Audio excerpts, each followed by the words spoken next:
بسم اللہ الرحمن الرحیم۔ ہم بستری کرتے وقت یہ 4 غلطیاں کبھی مت کرنا۔ کان کھول کر سن لو ورنہ برباد ہو جاؤ گے۔ شادی شدہ حضرات یہ ویڈیو ضرور سنیں اور ویڈیو کو آخر تک ضرور دیکھیں۔ محترم ناظرین، شوہر اور بیوی کے حوالے سے کچھ معلومات آج ہم آپ کو بتائیں گے جو بڑی ہی اہم ہیں۔ بیوی کے تعلقات میں کچھ ایسی باتیں ہیں جن کو ہم معمولی سمجھتے ہیں جو شریعت میں سنگین جرم ہیں۔ کبھی کبھار لگتا ہے یہ بے حیائی کی باتیں ہیں، لیکن یہ بے حیائی نہیں ہے بلکہ یہ شریعت کا علم ہے۔ ہاں، اگر ہم اس طرح کی باتیں اپنی خواہشات کے مطابق کریں تو یہ بے حیائی ہے۔ پہلا گناہ جس کو میاں بیوی کے تعلقات میں معمولی سمجھا جاتا ہے وہ یہ ہے کہ بیوی کا اپنے شوہر کو ہم بستری سے انکار کرنا، شوہر کو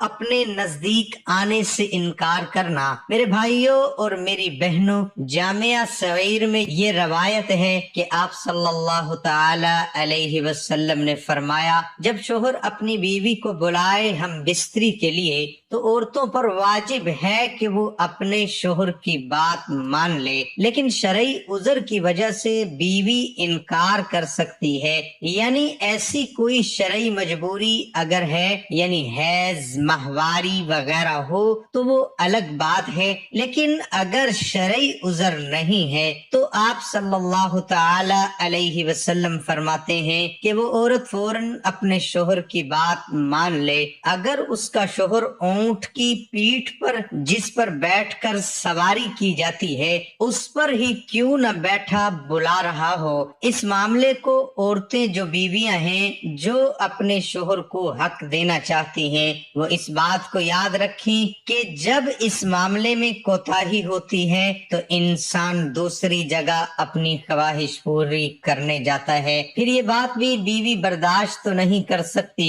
اس لیے شریعت نے اس معاملے کی اہمیت بیان کی ہے۔ دوسری روایت صحیح بخاری کی ہے، آپ صلی اللہ تعالی علیہ وسلم نے فرمایا، جب شوہر اپنی بیوی کو ہم بستری کے لیے بلائے اور بیوی انکار کر دے اور شوہر اپنی بیوی سے ناراضگی کی حالت میں ایسے ہی سو جائے اور جب تک وہ ناراضگی کی حالت میں سوتا رہے گا فرشتہ بیوی پر لعنت بھیجتا رہے گا۔ محترم ناظرین، دوسرا گناہ جو بیوی کے تعلقات میں جس کو ہمارے یہاں غیر معمولی سمجھا جاتا ہے جبکہ شریعت میں اس کا اتنا سخت گناہ ہے، وہ یہ ہے کہ عورت کا بغیر کسی عذر کے شوہر سے طلاق کا مطالبہ کرنا۔ آپ صلی اللہ تعالی علیہ وسلم نے فرمایا، بغیر عذر کے خلا لینے والیاں، اپنے شوہر سے چھٹکارا حاصل کرنے والیاں، گھر اجاڑنے والیاں، یہ اس امت کے منافق ہیں۔ دوسری روایت میں فرمایا، جس عورت نے بغیر کسی سبب کے اپنے شوہر سے طلاق طلب کی اس پر جہنم واجب ہے اور یہ جنت کی خوشبو بھی نہیں سونگھ پائے گی۔ یہ عذر پیش کرنا، میرا شوہر مجھے پسند نہیں یا اس کی تنخواہ بہت کم ہے، میرا گزارا نہیں ہوتا اس لیے مجھے طلاق چاہیے، تو یہ کوئی شرعی عذر نہیں ہے۔ اس لیے اس سنگین جرم میں عورت کو اس گناہ سے بچنا چاہیے اور یہ ماں باپ کو بھی سمجھنا چاہیے کہ اپنی چھوٹی چھوٹی باتوں پر اپنی بیٹیوں کو گھر نہ بٹھا لے۔ طلاق شوہر کا حق ہے اور یہ کتنی بری بات ہے کہ طلاق خود بیٹی طلب کر رہی ہے۔ عام طور پر ناظرین، تیسرا گناہ جو میاں بیوی کے تعلقات پر ہوتا ہے اور اس کو معمولی سمجھا جاتا ہے وہ یہ ہے کہ حیض کی حالت میں اپنی بیوی سے ہم بستری کرنا یا ایسی جگہ سے کرنا جو غیر کی ترکیب ہے۔ تو آپ صلی اللہ تعالی علیہ وسلم نے فرمایا، جامعہ ترمذی کی یہ روایت ہے، جس شخص نے حیض والی عورت سے ہم بستری کی اور عورت کے پیچھے سے جمع کیا تو وہ شریعت کا منکر ہے۔ اس لیے جس نے شریعت کا انکار کیا، جس نے عمل کیا اس کو شریعت نے کفارے کا حکم دیا ہے، اور یہ بہت سنگین جرم ہے، لیکن اس کو لوگ سمجھ ہی نہیں پا رہے ہیں، اور لوگ یہ سیکھنا ہی نہیں چاہتے کہ نکاح سے پہلے ان ساری معلومات کو حاصل کیا جائے، سیکھا جائے۔ ہم بستری کے بعد سونے سے پہلے وضو یا غسل واجب ہے، لیکن جب بات شریعت سیکھنے کی ہے تو ہمیں شرم آتی ہے، اور ہمیں دنیا کی بے حیائی میں شرم نہیں آتی، لیکن دین سیکھتے ہوئے، شریعت سیکھتے ہوئے، یہ شریعت کی بات کرتے ہوئے ہمیں شرم آتی ہے۔ چوتھا گناہ میاں بیوی کے تعلقات میں جس کو معمولی سمجھا جاتا ہے وہ یہ ہے کہ کسی غیر محرم کا عورت کے ساتھ اکیلے میں ملاقات کرنا یا کسی غیر محرم عورت سے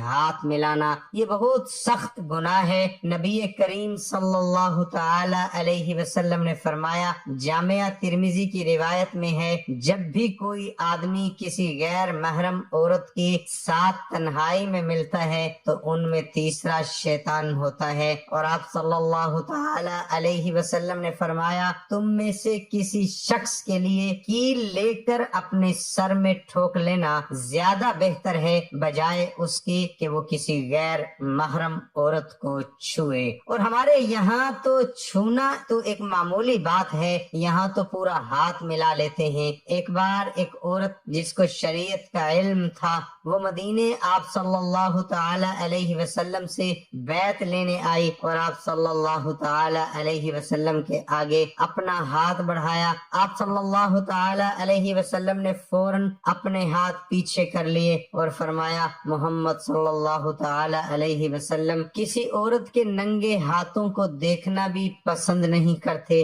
آپ صلی اللہ تعالی علیہ وسلم نے اپنا چہرہ مبارک پھیر لیا۔ حضرت مخمر بن حیدر رضی اللہ تعالی عنہ فرماتے ہیں، میں نے عرض کی، یا رسول اللہ صلی اللہ تعالی علیہ وسلم، میں کئی مہینے پانی والے علاقے سے بہت دور رہتا ہوں، جبکہ میری بیوی میرے ہمراہ ہوتی ہے، کیا میں اس سے ہم بستری کر سکتا ہوں؟ آپ صلی اللہ تعالی علیہ وسلم نے فرمایا، جی ہاں، اگر تم 20 سال سے پانی سے دور رہو تب بھی ہم بستری کر سکتے ہو، اور غسل کے لیے تیمم کر لیا کریں۔ اب آئیے آپ کو ہم بستری کا اسلامی طریقہ بتاتے ہیں۔ اکثر لوگ اس مسائل کو بیان کرنے میں شرم محسوس کرتے ہیں اور فضولیات میں پڑ جاتے ہیں۔ فضولیات میں پڑنے سے بہتر یہی ہے کہ ہم اسلام کے حکم سے آشنا ہوں اور اس میں شرم محسوس نہ کریں۔ اس اہم بیان کو سننے سے پہلے ہمارے چینل کو سبسکرائب کر لیں۔ بیوی سے